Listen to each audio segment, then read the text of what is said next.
और इधर रूस के राष्ट्रपति पुतिन इस वक्त बहुत गुस्से में है क्योंकि उनको जर्मनी से ऐसी खबर मिली है जिसका खतरा उन्हें बहुत पहले से था। दरअसल जर्मनी में नेटो देश अपने इतिहास के सबसे बड़े युद्धाभ्यास को करने में जुटे हुए हैं। नेटो के 25 देशों के पास बहुत खतरनाक फाइटर जेट है। पुतिन का मानना है कि अब इस फोर्स ने रूस के खिलाफ एक नई साजिश रचनी शुरू कर दी और इन सब के टारगेट पर रूस की राजधानी मॉस्को ही है।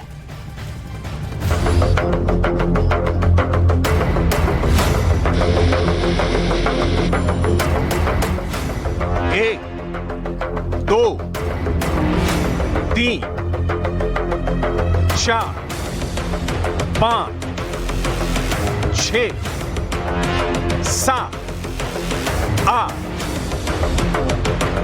ये तो इतने ज्यादा हैं कि गिनना मुश्किल है। इन तस्वीरों को गौर से देखिए, क्योंकि अगर मॉस्को पर हवाई हमला हुआ तो पुतिन के देश पर नाटो की फौज ऐसे ही टूट पड़ेगी। सैकड़ों कमांडो मॉस्को पर ऐसे ही आसमान से उतरेंगे और पुतिन के देश में कहर मचा देंगे। कोई क्रेमलिन पर कब्जा करेगा तो कोई रेड स्क्वायर पर। मॉस्को में चारों तरफ नाटो की सेना होगी। रूस के खिलाफ बाइडेन कैंप की इतनी बड़ी तैयारी पहली बार देखी जा रही है। नाटो की वायुसेना इस वक्त बहुत जोश में है और उसके हमले में रूस को रौंदने की पूरी कोशिश नजर आ रही है।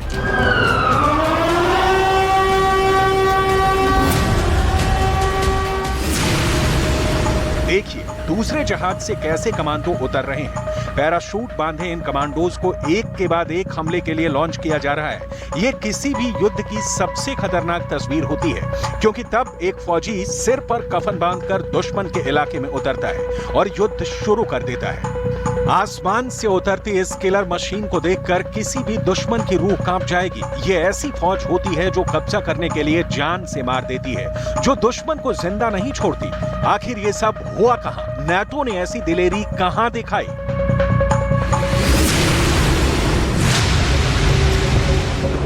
ये है जर्मनी का एयरबेस वुन्स्टॉफ एयरबेस और यहाँ युद्धाभ्यास एयर डिफेंडर 2023 ने यूरोप में यूक्रेन से भी खतरनाक युद्ध या कहें कि जैसे तीसरे विश्व युद्ध की तैयारी दिखाई है। ये है एयरबस 400 माल वाहक विमान, जिसके जरिए दिखाया गया है कि बहुत बड़ा मिशन कैसे लॉन्च किया जाएगा। नाटो के युद्धाभ्यास एयर डिफेंडर 2023 के टारगेट पर हैं पुतिन के दो बड़े शहर। पहला है मॉस्को और दूसरा है सेंट पीटर्सबर्ग। रूस के इन दोनों शहरों पर काउंटर अटैक के लिए नाटो का सबसे बड़ी एक्सरसाइज से डराने की कोशिश है। 2023 zeigen wir, beweisen wir und demonstrieren wir die Verteidigungsfähigkeit dieses Bündnisses. Diese Übung ist im Signal gegen niemanden gerichtet. Es ist ein Signal an uns, an innen gerichtet, in die NATO hinein. Es sind überwiegend NATO-Staaten, die an dieser Übung teilnehmen, die deutsch geführt ist, dass wir in der Lage sind, dieses Land und dieses Bündnis zu verteidigen. जिस विमान से सैनिकों को launch करके दिखाया जा रहा है, ये यूरोप का ही बहुत खास विमान है। इसका नाम है A400 या एयरबस 400, जो 37 टन यानी 37,000 किलो तक का वजन उठा सकता है। इस विमान से 120 सैनिकों या पैरा कमांडोज को लॉन्च किया जा सकता है। ये 8,000 किलोमीटर की दूरी तक उड़ान भर सकता है, यानी ये मॉस्को पर सेना को लॉन्च करके आराम से वापस यूरोप के किसी भी एयरबेस पर उतर सकता है। इस विमान को यूरोप के कई देश इस्तेमाल करते हैं। ब्रिटेन से लेकर स्पेन और जर्मनी से लेकर फ्रांस तक पुतिन का हर दुश्मन देश के इस बहुत बड़े मालवाहक विमान से लैस है और अब ये पुतिन के खिलाफ सबसे बड़े हमले की अगुवाई भी कर सकता है। Aus meiner Perspektive senden wir hier ein starkes Zeichen im Endeffekt, dass wir uns um unsere Sicherheit sorgen. Und das, denke ich mal, ist seit dem Einmarsch Russlands in die Ukraine etwas, was nötiger denn je ist. रूस पर हमले के बारे में अब तक NATO ने सोचा नहीं था, लेकिन यूक्रेन के युद्ध में हुई तबाही के बाद पूरा नाटो डरा हुआ है और उसे लगता है कि पुतिन को डराने के लिए जरूरी है कि आक्रामक नजर आया जाए, नहीं तो पुतिन यूक्रेन की तरफ पूरे यूरोप को भी कच्चा खा जाएंगे। पूरे यूरोप में पुतिन को लेकर दहशत बहुत ज्यादा है, इसमें कोई दो राय नहीं है। ये बात पुतिन और उनकी फौज भी बहुत अच्छी तरह से जानती है। पुतिन के खिलाफ नाटो का मिलिट्री मीटर देखिए।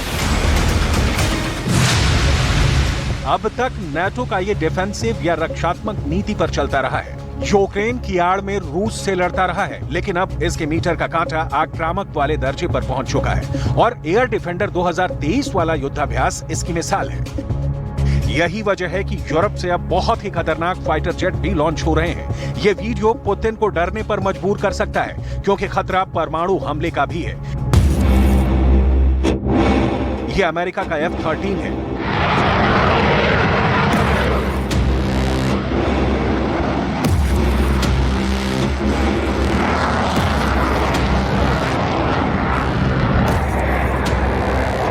ये स्वीडन का ग्रिपेन है।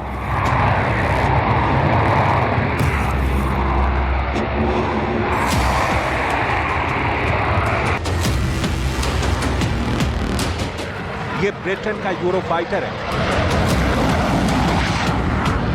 यहां जर्मनी का यूरोफाइटर भी है।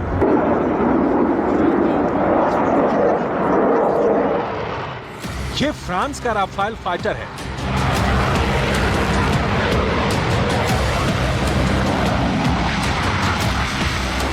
ये नॉर्वे का F-18 सुपर हॉर्नेट है।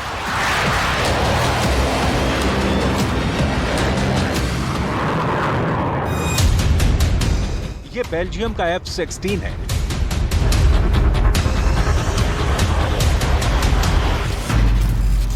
इन सबके टारगेट पर है पुतिन की राजधानी यानी मॉस्को।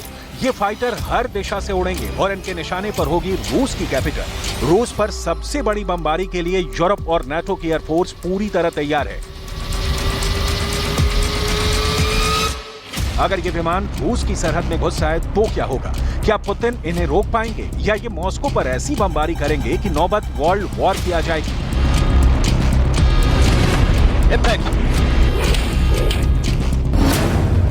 क्योंकि मॉस्को के आसमान में यूरोप के फाइटर जेट पहुंचे तो सीन कुछ ऐसा होगा। धमाके क्रेमलिन से लेकर रेड स्क्वायर के कोने कोने पर होंगे। कोशिश पुतिन की सत्ता को पूरी तरह हिलाने की होगी, लेकिन ऐसी बमबारी अगर हुई तो समझ लीजिए कि फिर विश्व युद्ध होने से कोई नहीं रोक पाएगा।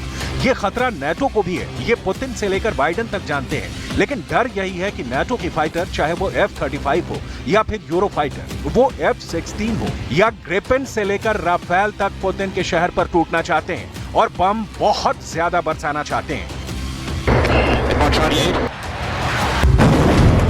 अब ऐसा डर क्यों है और यूरोप की मॉस्को के खिलाफ बड़ी तैयारी क्या है, इसे गौर से समझिए।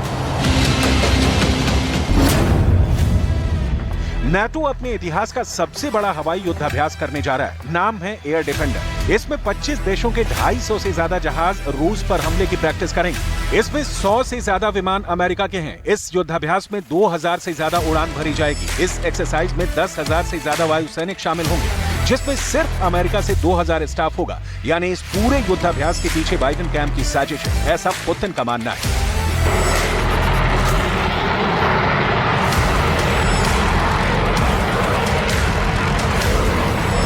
erfahren habe, dass die amerikanischen Soldatinnen und Soldaten innerhalb von wenigen Tagen, von 10 Tagen hierhin verlegt haben nach Wunsdorf und in die Übungsgebiete, dann gibt uns das auch ein Gefühl von Sicherheit, dass wir nämlich verteidigen können im Ernstfall. Wir hoffen, dass es diesen Ernstfall nicht geben wird, aber wir sind dazu in der Lage im transatlantischen Bündnis, unser Land, unsere Werte, unseren Frieden und unsere Freiheit zu verteidigen.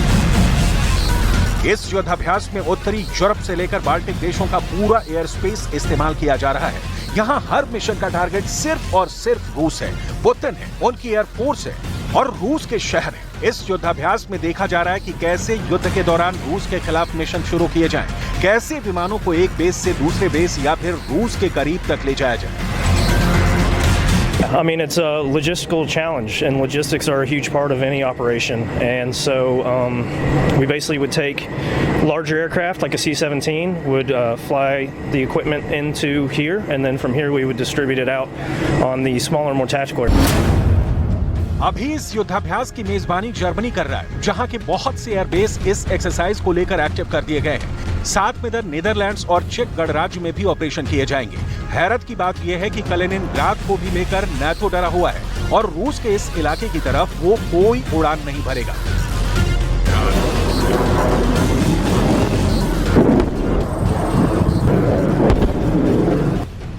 अब युद्धाभ्यास की कुछ खामोश तस्वीरें देखिए जिनमें बहुत ज्यादा आग है। ये KC-135 टैंकर है जिससे अमेरिका और बाकी नेटो के लड़ाकू विमानों में ईंधन भरा जा रहा है ताकि ये लंबे मिशन के लिए तैयार हो सके। नेटो में शामिल देशों ने रूस विरोधी गुट को इसलिए चुना क्योंकि वो पुतिन को बड़ा खतरा मानते हैं और रूस के खिलाफ मिलकर लड़ने में अक्लमंदी समझते हैं, क्योंकि इसमें कोई भी अकेले पुतिन का मुकाबला नहीं कर सकता। Doing this for a long time. We've been working with our NATO partners many times, and we're going to continue to do so with regard to anything that happens in the world. America का KC-135 tanker विमान इस युद्धाभ्यास का बड़ा हिस्सा है, इसलिए लंबी दूरी के मिशन को अंजाम देने में इसकी अहम भूमिका होगी। देखिए कैसे ये बेल्जियम के F-16 फाइटर जेट की पेट्रोल टंकी भी भर रहा है। इसी पूरी प्रक्रिया को मिड एयर रिफ्यूलिंग कहते हैं। इसके जरिए विमान लंबी दूरी तक ऑपरेशन को अंजाम दे सकते हैं, क्योंकि तब उनके पास बड़े मिशन के लिए पेट्रोल होता है। इसी तरह F-35 स्टेल्थ फाइटर में ईंधन भरा जाता है। KC-135 टैंकर विमान से एक बूम यानी पाइप निकलता है और विमान की बॉडी में उस जगह जाकर फिट हो जाता है जहां पेट्रोल टैंक होता है। ये नेटो या कहें कि पुतिन के दुश्मनों का युद्धाभ्यास है। उनका मकसद साफ है कि किसी भी तरह यूरोप के किसी भी इलाके से उड़कर मॉस्को या फिर सेंट पीटर्सबर्ग तक पहुंचकर बमबारी करना और फिर वापस लौट जाना। ये पुतिन के खिलाफ बहुत ही हिम्मत वाला कदम कहा जाएगा। इसमें कोई शक नहीं कि नेटो का हर कदम रूस के खिलाफ ही उठता है। उसके टारगेट पर रूस ही है। देखा जाए तो पुतिन को डराने के लिए नेटो ने कमर कस ली है। पुतिन की नींद उड़ाने के लिए बाइडेन का गैंग सुपर एक्टिव है। पुतिन यूक्रेन से भाग जाएं और यूरोप की तरफ मोड़कर न देखें, इसके लिए रूस के खिलाफ सबसे खतरनाक एयर अटैक की तैयारी चल रही है।